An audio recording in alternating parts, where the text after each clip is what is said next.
Friends, సియా, చేతన్, కేతన్ వీళ్ళ ముగ్గురు మధ్య జరిగిన ఈ కేసు చాలా అంటే చాలా పెద్ద ట్విస్ట్ తిరిగింది ఇప్పుడు. అయితే నిజానికి కేతన్ అగర్వాల్ సియాల ఎంగేజ్మెంట్ పూర్తయిపోయింది కొన్ని నెలల క్రిందట. నవంబర్ ఆ సమయంలో వీళ్ళిద్దరికి ఉదయపూర్, రాజస్థాన్ ఉదయపూర్ ప్యాలెస్ ఉంది కదా, అంబానీ ఫ్యామిలీ లేకపోతే చాలా సెలబ్రిటీ ఫ్యామిలీస్ అక్కడే పెళ్లిళ్ళు చేసుకుంటారు. సో అటువంటి ఉదయపూర్ ప్యాలెస్ లోనే కేతన్ అగర్వాల్ సియా కోసం మ్యారేజ్ ని అరేంజ్ చేశాడు అనమాట. సో ఇక్కడ మనకి కనిపించిన ట్విస్ట్ ఏంటి అంటే, కేతన్ అగర్వాల్ కి హెయిర్ ప్యాచ్ ఉంది, అంటే తను తనకి హెయిర్ లేదు, అందుకనే సియా రిజెక్ట్ చేసింది అని చెప్పేసి మనకి వార్తలు వస్తున్నాయి. ముఖ్యంగా చెప్పాలి అంటే కేతన్ వాళ్ళ నాన్నగారు ఈ విషయం చెప్పడం అయితే జరిగింది.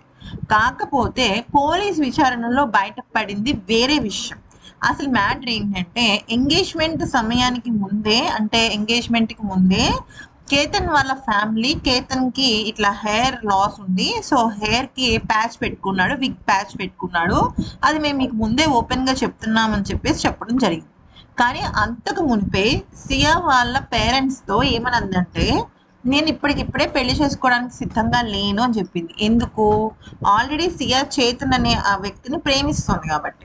కానీ కేతన్ వాళ్ళ ఫ్యామిలీ ఇట్లాగా హెయిర్ లాస్ ఉంది, బాల్ హెడ్ ఉంది అన్న తర్వాత ఏమైంది, ఎంగేజ్మెంట్ జరిగిపోయిన తర్వాత సియా ఒక రోజు కేతన్ దగ్గరికి వెళ్ళి, నాకు ఇప్పుడే పెళ్లి చేసుకోవాలన్న ఉద్దేశం లేదు, ప్లీజ్ దయచేసి ఈ పెళ్లి విషయంలో మనం ఇంకొక నిర్ణయం తీసుకున్నాము, ఎంగేజ్మెంటే కదా అయింది, క్యాన్సిల్ చేద్దాము అని చెప్పేసి కేతన్ తో మాత్రమే చెప్పింది, కేతన్ వాళ్ళ పేరెంట్స్ తో చెప్పలేదు.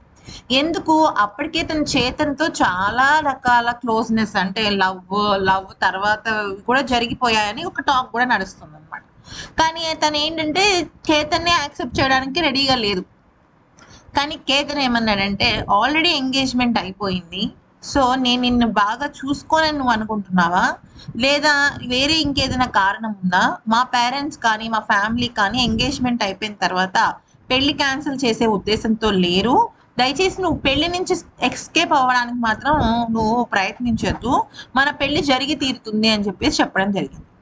అయితే ఆ సమయంలో సియాకి ఏం చేయాలో అర్థం కాలేదు. ఒక పక్కన ఈ అబ్బాయితో తను క్లోజ్ అవ్వలేదు, ఇంకొక పక్కన ఆ అబ్బాయిని వదులుకోలేదు, అందుకని ఇంక చావే పరిష్కారం అనుకుంది. అయితే ఈ మాటలు విన్న పోలీసులు ఇమీడియట్ గా చేతన్ చౌదరిని ఎంక్వైరీ చేశారనమాట. ఏమని, నువ్వు నీ ప్రేమ విషయంలో నువ్వు ఏం చేయాలనుకున్నావు అంటే, యాక్చువల్లీ ఈ అమ్మాయి సియా ఏమన్నదంటే, మర్డర్ ప్లాన్ అయితే సియాది కాదు, సియాది వేరే ప్లాన్ అనమాట. ఏం ప్లాన్ అంటే, సైలెంట్ గా ఈ అమ్మాయి ఆ అబ్బాయితో కలిసి వెళ్ళిపోవాలని అనుకుంది. కరెక్ట్ గా ఇప్పుడు పెళ్లికి ముందు అనమాట, కొన్ని రోజులు ముందు. కానీ చేతన్ చౌదరి ఏం చేశాడంటే, ఈ అమ్మాయి బాయ్ ఫ్రెండ్ ఏం చేశాడంటే, లేదు మర్డర్ ప్లాన్ అయితే బాగుంటుంది, కానీ మ్యాటర్ ఏంటంటే అది అలా ఉండకూడదు, ఎవరు చంపినట్టు ఉండకూడదు, తనంతా తానే పడిపోయినట్టు ఉండాలి అని చెప్పేసి వాళ్ళు గూగుల్ సెర్చ్ చేయడం జరిగింది. గూగుల్ సెర్చ్ లో ఎవరు మనిషిని ఎలా చంపాలి, కేసు మన మీద రాకుండా ఎలా చంపాలి, ఇలాంటివన్నీ కూడా వాళ్ళు పెట్టడం అయితే జరిగిందనమాట. సో ఆ రకంగా వాళ్ళ ఆలోచనలు ఆ రకంగా వెళ్ళాయి. అయితే ఇక్కడ చనిపోయిన కేతన్ అగర్వాల్ చేసిన పొరపాటు ఏంటి అంటే, నువ్వు నాతో పెళ్లికి ఎందుకు వద్దంటున్నావు అని తను గుచ్చి క్లారిటీ తెచ్చుకుని ఉండుంటే ఈ రోజు ఆ అబ్బాయి బ్రతికి ఉండేవాడు. ఎందుకంటే ఫ్రెండ్స్, ఎంగేజ్మెంట్ అయినా లేదంటే పెళ్లి తర్వాత అయినా సరే, ఒక మనిషికి ఇంకొక మనిషి మీద ఇష్టం లేదు అనుకున్నప్పుడు బెటర్ వాళ్ళని వదిలేయడమే బెటర్, లేకపోతే ఇటువంటి చావులకి వాళ్ళు కారణం